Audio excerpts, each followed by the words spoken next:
2018, are you running a business plan that has given you a clear sense of direction and purpose in your business?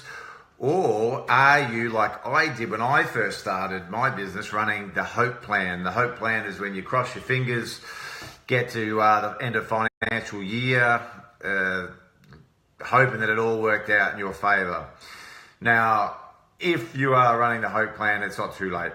And, you can start right now to make some differences and changes in your business. Now, if you're not tracking things such as, firstly, if you don't know what your business wants to be turning over financially for this financial year, that's a real concern, because how do you know what your weekly targets are, your monthly targets are if you don't know what you're financially trying to achieve? Now, I've lost count the amount of times that I'll speak to somebody in business and trainers, personal trainers, that go, "Oh, I'm not in it for the money." That's not the best mantra to be walking around saying. I'm not in it for the money. Now, what they're really saying is that money's not the thing they want you to know that they're focusing on, that they're a good-hearted person and they're not doing it for the money. Well, I know that, like anybody who's obtained some wealth or, become rich no, they're not in it for the money. It's got to be more than just the money. So it's not the greatest mantra to run with. But the other thing is that I always smell a rat when someone says, "I'm not in it for the money." You go, "Okay, well, what are you in it for?" And they tell me, but you still got a lifestyle, right? You've got a family, you want to go on holidays, you got a life you want to live, right? You've got a mortgage. So like it or not, the business needs to make a certain amount of income to provide the lifestyle. Now, the first thing is, if you haven't designed your lifestyle, so what is it that you want from your business? What does it need to provide you? And so many people in our industry don't even do this. They don't go, right, how many holidays do I want to take this year? So, I've had trainers go, "I've been taking a holiday for years." I go, "Okay, why is that?" So, how many holidays do you want to take per year?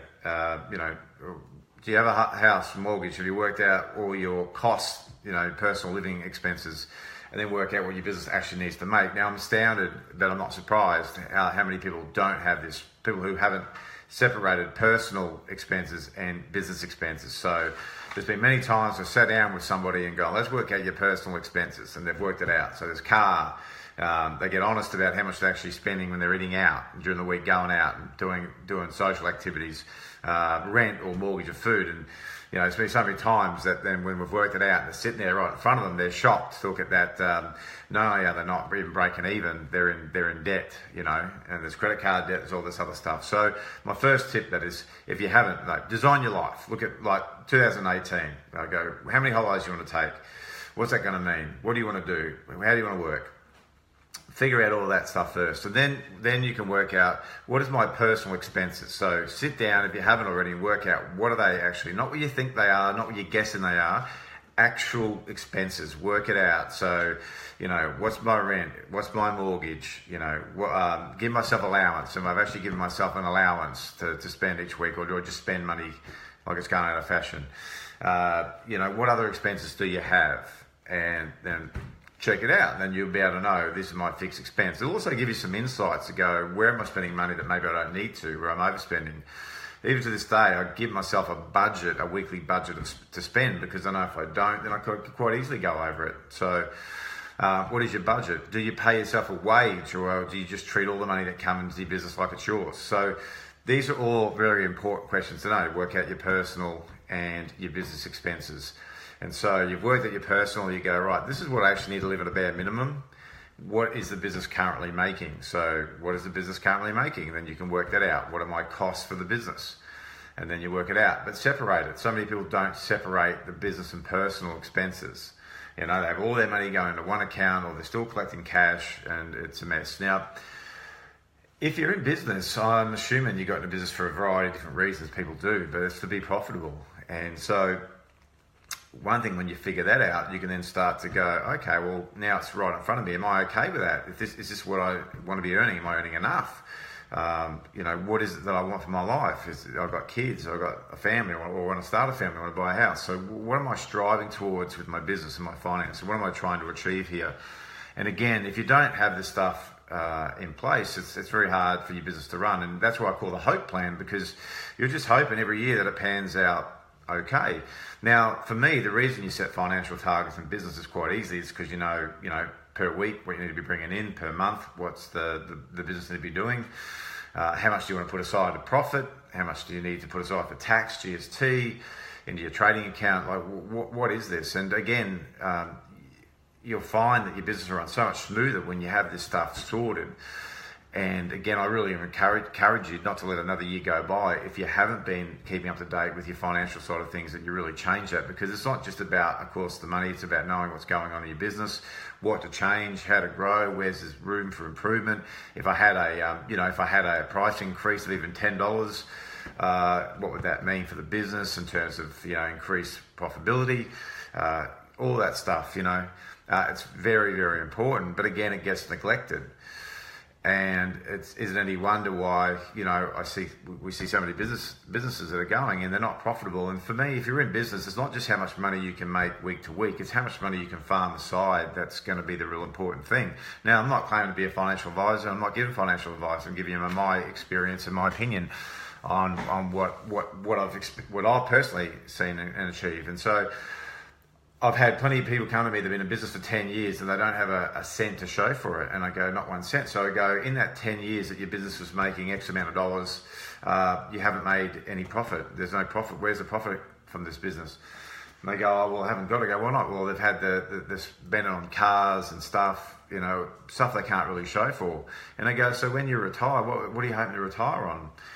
And this is the topic that money and sex are two topics that people get really awkward about talking. They just switch off and don't want to know about it and hope it all works out. But it's not going to all work out. So you need to take some control of it.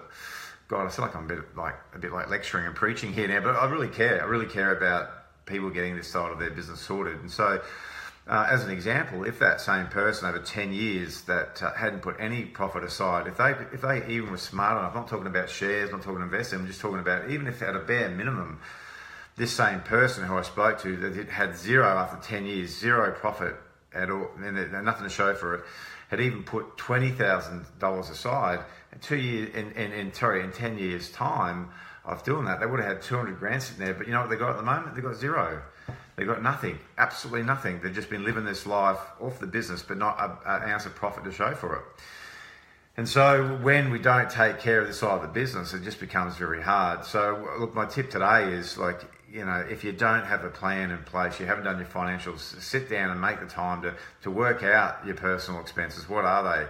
Work out then what are your business expenses and look at where you're actually tracking. The next thing, look at going, well, how do you want to improve this year in your business? Do you want to increase turnover by 20%, 30%, 40%? Coming into this financial year, because we're coming up to in June will be this last financial year. But what am I building for the following financial year, and how can I increase this one as I got it right now? I remember back when I was first starting my business, I had someone run this all past me, and I just discounted it. Didn't want to know about it. And if I look back now, if I had some of that insight that I actually applied, that I was told back then, I would have been even in a better position. So I really do encourage you to start, if you're not already, addressing that part of your business.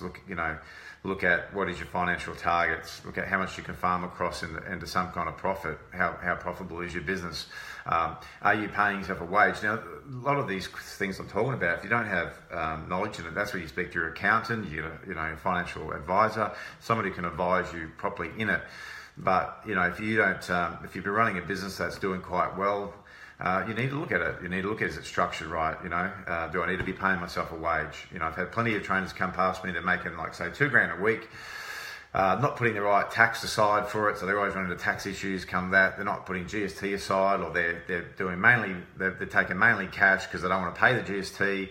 And when it comes time to buy a house, they can't do that because they're not showing that they're making enough.